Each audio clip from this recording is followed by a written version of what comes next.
everybody, welcome to my Daily Dose with Tim. Today is Season 1, Episode 44. So just got one more to go tomorrow and we're going to wrap up Season 1. And I just want to really throw a giant thank you to hundreds and hundreds of you so far who have been on this journey with me, because this was really my first go around doing this, and it's a new initiative and it's a new passion project, and I'm not very tech savvy. So a lot of you guys, if you've been with me for the entire 44 episodes so far, you know that the first 10 were not as smooth. However, hopefully the last 20, 30 have been okay with you, and I've been adding value to your lives and to your knowledge base as well. And well, I've been told that the last couple of weeks have been a little bit more intense because I went a lot further into certain strategies and processes and numbers and deal analysis. And so yesterday sort of eased off a little bit. And if you watched yesterday's episode, it was the 7 expenses that were commonly forgotten by real estate investors. And today, based on one of the questions that I've gotten from you guys, I got inspired. And so today I want to share with you the one thing that you must do before you make offers. So this is the funny thing, is that a lot of people, they just tend to think that because we are in real estate investing and our main vehicle that we use to create cash flow and build long-term wealth with is real estate. And so as a result, it's about making offers, making offers, making offers. I'm not here to dispute that, to be really honest, because after all, my mentor kept saying, how much money, actually it was more like a question by the way, how much money can you make from the offers you've never made? And if you think about it, oh my God, it is so true, because you have to make an offer. And it's just really funny because depending on whether or not you've been in customer service or you own your business right now and you're dealing with customers and clients a lot, and a lot of the times when you're actually providing your pricing information after you've explained to them how your products and services work, one of the first things that we can pretty much guarantee that you're going to come across is a pricing objection or pricing inquiry, right? And the funny thing is, a lot of the times they don't even offer a number. They're not taught to counter offer. However, they're not even taught to make an offer when they just want to go, can you go a little bit lower? Yeah, sure. What would you like to see? So that's the funny thing is, well, you can make money if you're not making offers. However, I just want to make sure that everybody understands, and this is also something that I truly learned from my mentor as well, because a lot of us, especially when we're inexperienced and uneducated, one of the biggest things that we always do when it comes to real estate is to look at real estate, is to go out there, maybe schedule appointments with our realtors and go out and see listings, or we go into show homes, we go into pre-sale centers, we line up, or we go and just see show homes. Okay, so first thing first, I want to tell you guys, don't do that. And this is precisely why one of the biggest things that first big lessons that I learned from a mentor is honestly, quit looking at houses. Quit looking at houses, because remember, you're learning to be an investor. So by definition, is about running numbers, making sure that the numbers are actually contributing to your financial and investing goals. And this is why the one thing that you must do before you even make an offer is actually running numbers, or AKA deal analysis. Feeling a little whimsical today, so instead of everything all cap, I'm kind of playing around with how I write things on the board these days with you to keep it fresh, right? So deal analysis, aka running numbers. And this goes back to the whole idea of when you go into real estate investing, you have a financial goal in mind, and let the goal dictate the strategies that you go into. When you have the strategy or strategies picked out, then you're able to analyze and run numbers based on what you like to see. And it's really interesting because today I was actually on a coaching call with one of the students that had recently attended one of the boot camps that Trust Your Talent hosted, and we were looking at running numbers and analyzing an opportunity. And so the funny thing really is, a lot of the times we still get into the whole, well, hey, tell me a little bit more about this opportunity or this deal.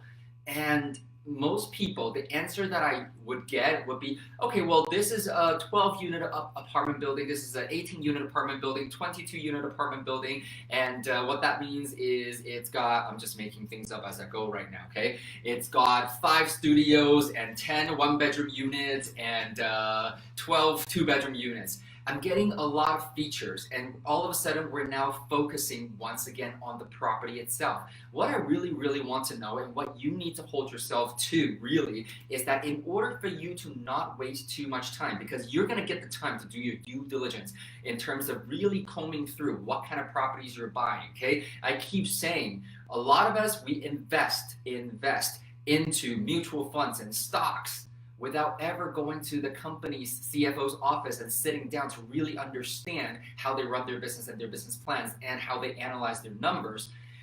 This is the same thing. You just have to look at the performance first and foremost, and those numbers are very easily attainable, either from the listing agents, or if it's a for sale by owner listing, this is what you want to find out. However, the point is, whatever numbers that you are actually getting from the seller or the listing agent, those are your starting point for reference only. At least that's the way we look at it, because when you can set your own baselines, regardless of the strategies, in terms of what kind of numbers you would like to see. For example, last week we actually went through the deal analysis process for lease options and a couple of live deals as well. So a lot of you guys can go, hey, you know what? I actually got some qualifying power right now, meaning I got buying power right now. That means I probably have some money saved aside in a savings account or whatever account it may be, and I'm still carrying a regular job, which means I actually have mortgage qualification as well because I have not over leveraged myself yet.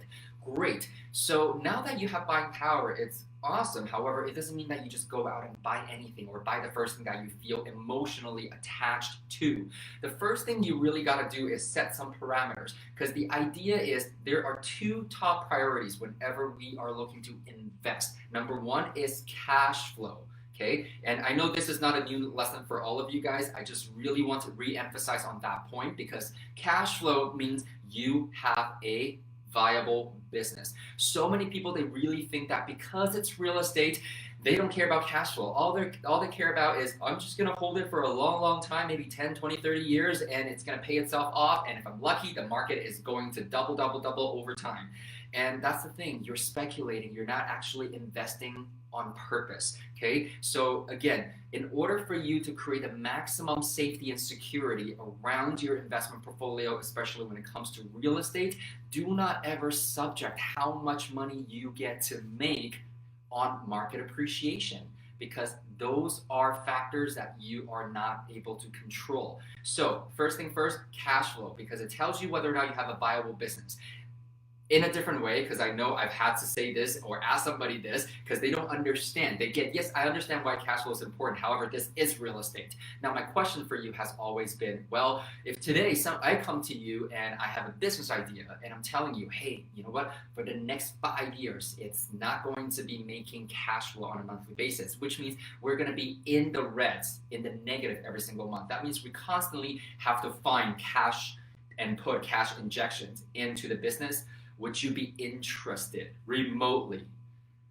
99% of the people will say, well, no, because it's a money-losing business. And I want you to take that concept and apply that onto building a real estate portfolio as well. Because a real estate portfolio, by definition, is a real estate business. And also, for most of us, if you're looking to grow a long-term portfolio and long-term business, you're basically subject to getting access to OPM, other people's money at some point. Do you think other people are going to invest with you when you're not able to prove profit on a monthly basis? Your chances are going to be very slim, okay? And that's why that's the number 1 priority first and foremost. However, the second priority, just as important. However, it's still second because you need to have a viable business first. Then we talk about how to elevate and increase your profitability is return on investment, or cash on cash. I actually did an episode on that a few weeks back now, so make sure you go back there and refer to what the main difference is, because it all depends on the strategy that you go into. So cash on cash or return on investment, regardless, I'm just going to use the word return right now. Okay, if your money can be working at 5%, at earning 5%, why would you want it to be earning 1%? That's the case of the bank, by the way. And funny enough, I actually just did a snapshot because from time to time I actually do some experiments with our own funds. And so about 6 months ago, we had $250,000 cash parked in a high interest e-savings account. Those are fairly popular amongst the big banks right here in Canada. And guess what? After 1 month of putting that money in there, we got an interest payment of about $200.78. I'm just quoting that. I just saw that this morning. So when you run the numbers, that works out to be just shy of 1% of cash on cash return. How long, based on, I think we touched on this as well, how long, based on the rule of 72, would it take you for your money to double? 72 years, if not longer, because it's actually less than 1%, okay? So the idea is, if your money can be working harder for you, you definitely want to make sure that you look at all the possibilities and all the opportunities that are available to you. And this is why, first thing first, viable business, evaluate it based on cash flow and how hard is your money working for you, because it's all about your money being more efficient and more effective. That way we can be lazier and lazier, right? And that's kind of like my motto in life, because I heard it, and it's not mine actually. About 14, 15 years ago, I went to one of those power within, or I don't know what they call it now, the power of success these days. One of those large events where one of the speakers on stage was saying, hey, you know what, I just want to share something with you guys. I'm not very proud of this. However, I am so lazy. I am so lazy that every single day right now I work so hard so that I can be lazier later. And that's exactly the trajectory that most people are on. It's the fact that you still need to go through that period of time so that you build up your wealth. However, really understanding the strategies and how they can contribute to your growth, super important, because again, in order for you to be lazier, that just means that the return on a per deal basis needs to be better and better and better. And the funny thing is, I tell this to a lot of students of mine over the years, and initially they never really believed it until it started happening to them, which is you'll have more money than you have deals. Initially, it never feels that way, and I can definitely attest to that, because in the beginning when you have deals, you're always kind of like, oh my God, do I have anybody that's gonna back my deal with me, come in and do a joint venture with me, or can I go access private lending, something like that.